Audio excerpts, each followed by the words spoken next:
Hello all. ఈ video మొత్తం చూడండి. మీకే అర్థమవుతుంది నా పరిస్థితి ఏందనేది.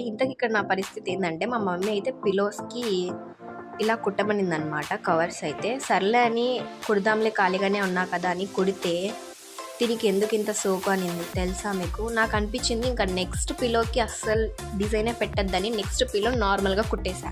ఇంతకీ ఈ పిల్లో గురించి మాట్లాడుకుందామా? నార్మల్‌గా కుడితే ఏం బాగుంటుంది? మనలో క్రియేటివిటీ ఉంది కదా! క్రియేటివిటీని బయటికి తీద్దామని బయటికి తీస్తే సైడ్ ప్రిల్స్ పెట్టి, ఆ మిడిల్‌లో ఏదో సర్కిలో, స్క్వేరో పెడదామని ట్రై చేస్తే అది లవ్ షేప్ కుదిరింది. సర్లే లవ్ షేప్ ఏదో ఒకటిలే అనేసి నేను కుట్టిన తర్వాత ఫినిషింగ్ బాగానే వచ్చింది కదా అని కిందికి తీసుకెళ్ళి మా మమ్మీకి ఇచ్చి ఇదిగో వేసుకో అంటే, ఇంత సోకు అవసరమా అంటే అసలు ఎలా ఉంటుంది చెప్పండి?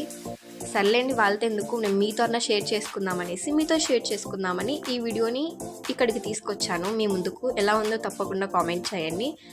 Like, share, subscribe.